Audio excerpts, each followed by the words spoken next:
Les jeux vidéo, ça rend moche, ça rend bête et surtout ça rend violent. Attends, et si pour une fois on se basait sur des vraies études scientifiques?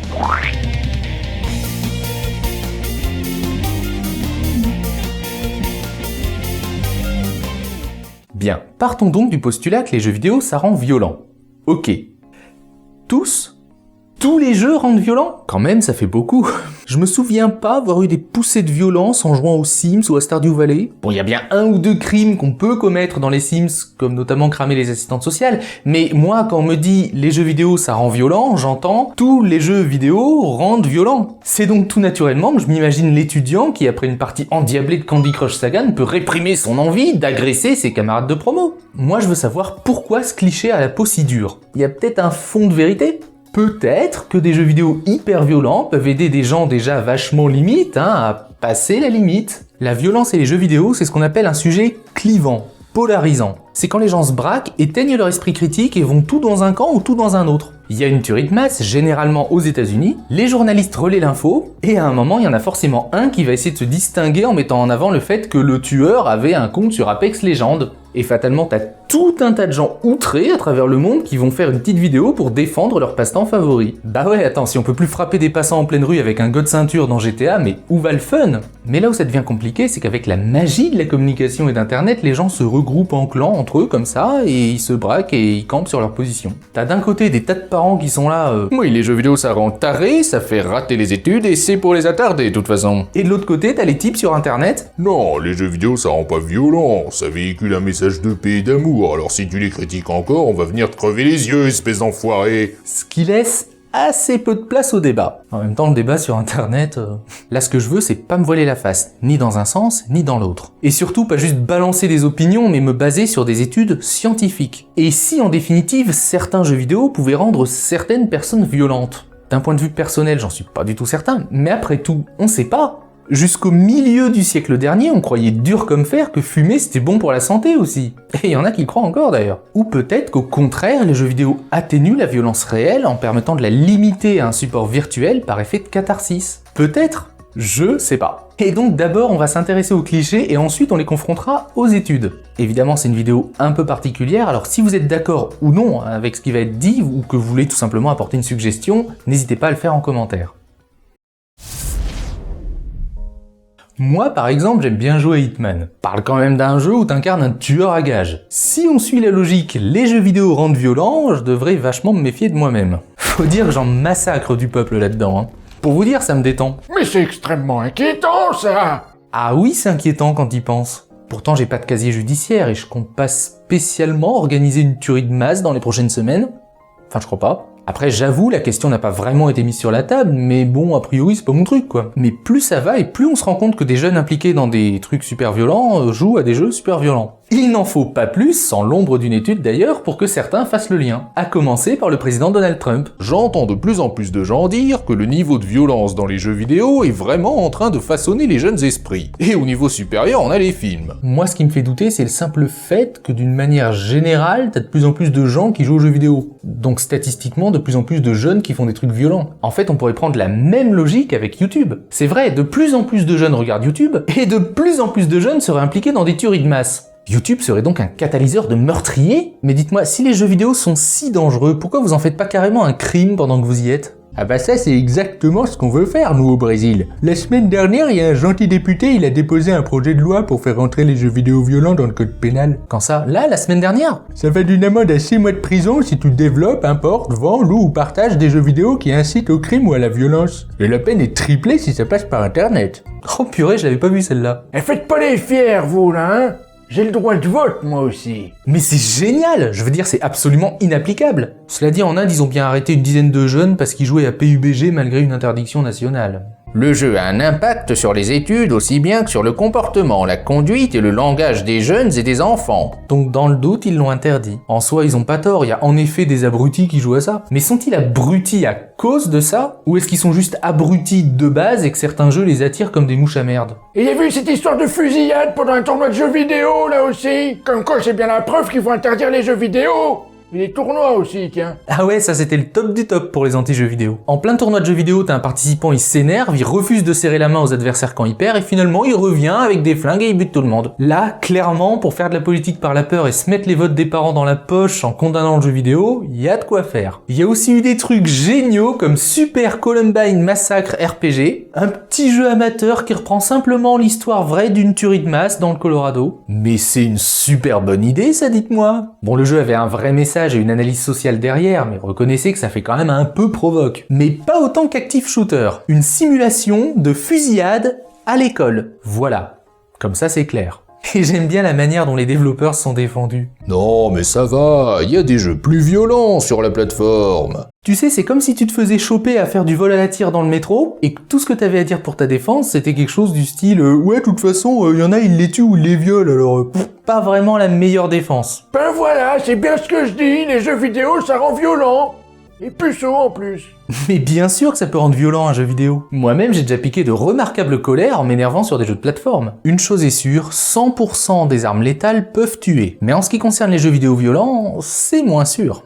Donc dans le doute, à choisir, moi j'interdirais plutôt les armes, mais ça n'engage que moi. Je peux toutefois parfaitement comprendre les réticences de certains à vouloir reprioriser le débat. En effet, il est tout à fait possible, au même titre qu'une arme létale, d'ouvrir le crâne de quelqu'un en le frappant avec une PlayStation. Bien sûr qu'ils déconnent les jeux vidéo à mettre du sensationnel et de l'ultra-violence partout. On va pas se mentir, des jeux comme Mortal Kombat ou Postal, c'est pas vraiment fait pour apprendre la nature et les sciences. Le but même de Mortal Kombat, par exemple, c'est un combat à mort. Mais en même temps, si tu fais un combat sans violence, je sais pas pourquoi, mais je pense que ça rendra pas pareil. Après, c'est comme tout, hein, tout le monde est pas attiré par ça, tout le monde est pas obligé de jouer à ça, et il en faut pour tous les goûts. Je me souviens d'une scène de torture dans la série de jeux vidéo BioShock. T'es en vue à la première personne, t'es attaché, et là t'as le méchant qui décide de te faire parler dans le cadre d'un interrogatoire en t'enfonçant une aiguille au niveau de l'œil, tu vois, juste derrière l'œil, pour te percer le crâne. En donnant des petits coups de maillet comme ça qui faisaient vibrer la manette. Bah moi, ça m'avait choqué. Mais est-ce pour autant que ça m'a rendu fou ou violent? Pense pas. Bon, je pense pas non plus que ça rende totalement zen, hein. Ce genre de scène, c'est quand même fait pour perturber à la base. Mais je vais pas aller faire censurer toute une industrie parce qu'il y a un jeu qui, personnellement, m'a pas plu. Mais y a bien le connard qui avait massacré 77 personnes en Norvège. Il s'était entraîné sur un de ces jeux hyper violents à la con, là. Andrei Breivik? Oui, absolument. Il s'est exercé sur Call of Duty. Mais faut pas se laisser avoir, ça répond pas à la question. La question c'est, est-ce que c'est ça qui l'a rendu violent? Il y aurait pas eu Call of Duty, il aurait peut-être aussi bien pu s'entraîner avec Splatoon. Et tu sais que l'armée utilise aussi des jeux vidéo? Parfaitement, et c'est pour faciliter le passage à l'acte de tuer pour les nouvelles recrues, pour faire tomber les tabous. Et on met ça dans les mains des gamins, bon faut pas s'étonner après, hein. Je pense que s'il suffisait d'un super bon score sur Fortnite pour faire des super soldats, ça se saurait. Et bien du coup c'est parti pour mon caméo. En tout cas merci de me demander et de me proposer ça, c'est très cool et ça me fait plaisir et continue tes vidéos, c'est vraiment très intéressant et ça me fait plaisir du coup de faire ça. Donc c'est parti. Est-ce que les jeux vidéo rendent violents? À mon avis non, ils ne peuvent pas rendre violents. Je pense même pas qu'ils puissent exacerber une violence déjà existante puisque pour moi c'est forcément une catharsis et du coup ça va forcément libérer une violence qu'on a en soi. Je pense que tout comme un sport, ça ne peut pas rendre violent. Après, c'est ce que j'en pense, mais c'est ce que j'ai lu aussi pas mal de fois. J'ai vu du coup dans ton script pas mal justement d'expériences qui avaient été menées et que j'ai lues, notamment sur Reddit. Et je ne vois pas comment ça pourrait rendre violent. Maintenant, est-ce qu'il faut laisser des enfants jouer à des jeux vidéo violents ? Non, je pense qu'il est important effectivement de limiter l'accès à la violence et au gore et à l'horreur à des jeunes enfants, même si à l'inverse j'ai joué à, par exemple j'étais à 3, je crois que j'étais au collège et ça m'a jamais vraiment choqué parce que j'arrivais vraiment à faire la part des choses. Maintenant, à l'époque les jeux vidéo étaient beaucoup plus polygonés que maintenant, donc je ne sais pas ce que ça fait de voir un Call of Duty très réaliste où il peut y avoir des scènes très violente. Je ne sais pas ce que ça fait sur le cerveau d'un enfant, mais je suis certain que ce que ça peut créer, c'est plus des angoisses et des peurs qu'une envie de violence. Même si je pense qu'il y a un phénomène de rage qui peut se créer clairement quand on joue à Dark Souls, même quand on joue à Tetris, fallait voir ma mère sur Tetris dans les années 90, je peux vous dire qu'elle était énervée, mais je pense pas que cette rage soit une violence en soi, puisque cette rage est rarement contre autre chose que, une manette qu'on va jeter au sol ou un énervement contre soi-même. Mais voilà, ça va jamais très loin, sauf si la personne a déjà peut-être, effectivement, en elle, quelque chose de déjà présent. Mais si c'était pas avec les jeux vidéo, ça serait avec autre chose. Et je pense qu'au contraire, une bonne partie de Dark Souls, où on meurt plusieurs fois contre Ornstein et Smough, je pense que ça peut aider à relativiser les choses dans la vie et les accepter plus facilement.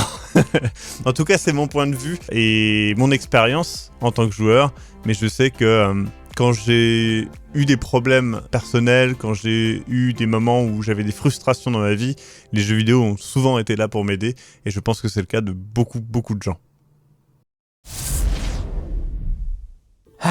Qu'est-ce qu'on aimerait pouvoir dire, ce qui rend les jeunes violents, c'est ça et ça. Comme ça, il y aurait qu'à interdire ça, et pouf, un monde sans violence. Mais c'est pas aussi simple. Tout ce que je vais dire là va être entièrement basé sur des études scientifiques sérieuses. Et je vais vous donner à chaque fois les références. Mais y a pas besoin d'études, y'a qu'à regarder comment tu t'énerves sur ton jeu, là. T'as déjà pété les manettes. Pour commencer, quand on s'énerve très fort sur un jeu vidéo, c'est pas nécessairement parce que ce dernier est violent. C'est parce qu'on est comme moi, qu'on est mauvais, ou que ça bug, ou que c'est injuste. En somme, c'est la frustration qui rend violent, pas la violence du jeu. Et ça a été très clairement attesté par 2 chercheurs de l'université de Rochester. Ils ont fait une étude qui a un nom marrant d'ailleurs, elle s'appelle le rôle motivant de la violence dans les jeux vidéo. C'est basé sur quand même plusieurs centaines de personnes. Et l'étude ne s'est pas basée sur ce qu'on voit dans le jeu, mais sur les mécanismes psychologiques activés par les types de jeux auxquels on joue. Vous connaissez le proverbe « Quand l'imbécile montre la lune... » Attends, non merde, c'est pas ça. Quand le sage montre la lune, l'imbécile regarde le doigt. Ben c'est exactement l'erreur que font les gens qui s'arrêtent à l'histoire ou l'apparente violence d'un jeu vidéo. Moi, c'est pas GTA ou Postal 2 qui me font péter les plombs, hein, c'est Super Mario. Dans l'étude, ils se sont rendus compte que l'agressivité générée par le jeu, on la retrouvait aussi bien dans certains sports, par exemple. Tu sais, quand tu t'énerves parce que t'arrives pas à te dépasser, que t'essayes, que ça marche pas, et qu'au bout d'un moment, tu te fatigues et donc tu t'énerves encore plus et ça marche encore moins. C'est quand le joueur a le sentiment d'une perte de contrôle sur le jeu que, nerveusement, ça le fait plus. Ce qui fait que Tetris peut conduire à plus d'agression que Call of Duty. Ah, donc les jeux vidéo, ça rend violent. Pas forcément pour les raisons que je pensais, mais enfin moi je m'en fous tant que j'ai raison.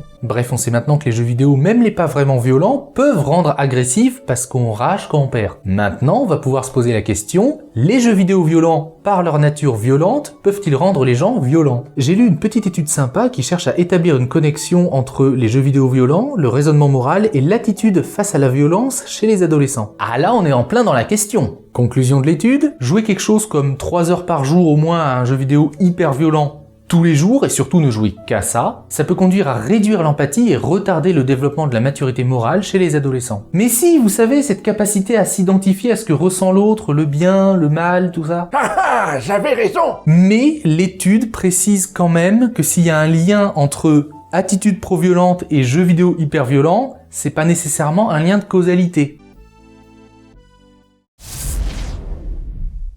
Il y a un truc que beaucoup de gens ne réalisent pas, c'est qu'il y a 2 grandes catégories d'études scientifiques.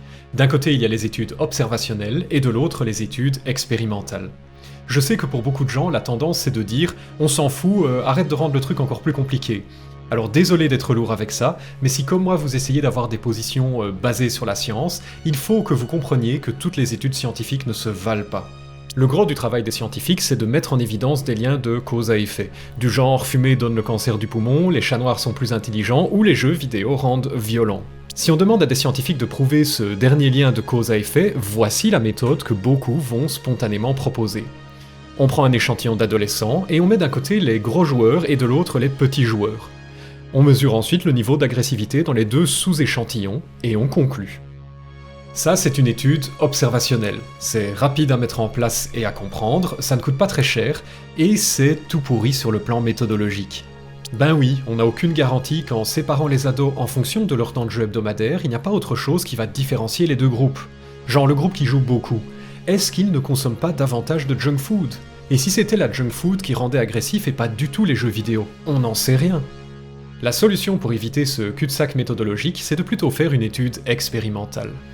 On prend un échantillon d'adolescents qu'on sépare cette fois au hasard en 2 groupes, sans se soucier par exemple des temps de jeu. Si on mesure l'agressivité dans les 2 groupes à ce stade, on devrait avoir grosso modo la même chose. Ce que l'étude expérimentale propose de faire à partir de là, c'est de forcer tout le monde à jouer dans le premier groupe et d'interdire le jeu dans le second groupe. Si après plusieurs semaines, on constate que l'agressivité dans les deux groupes cesse d'être la même, on aura mis en évidence un lien causal. Pour résumer, une étude observationnelle, c'est comme si j'essayais de comprendre une machine très compliquée en regardant ce qu'elle fait de loin et en prenant des notes. Une étude expérimentale, ça consiste à jouer avec les boutons de la machine pour voir ce qui se passe. Cela demande plus d'efforts et d'argent, mais c'est bien plus efficace pour comprendre comment la machine fonctionne. Si vous prenez position sur un sujet sur base d'une étude scientifique, n'oubliez jamais que si l'étude est observationnelle, cette position n'est pas bâtie sur des fondations très solides. Attention toutefois à ne pas tomber dans l'excès qui consiste à rejeter, par principe, toutes les études observationnelles. La première étude à avoir pointé du doigt le tabagisme comme possible cause de certains cancers du poumon était une étude observationnelle. C'est elle qui a motivé toute une génération de chercheurs à se pencher sur le sujet et a finalement prouvé que, en effet, le tabagisme cause le cancer du poumon. Laisse-moi deviner, la dernière étude dont je viens de parler, là, elle est observationnelle.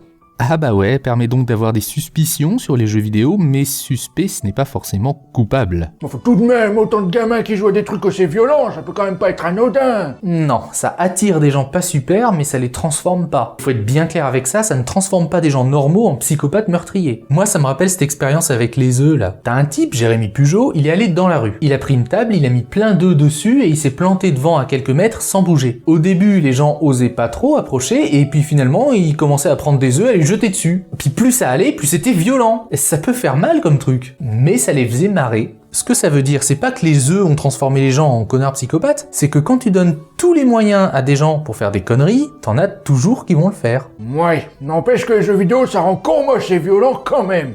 Tiens.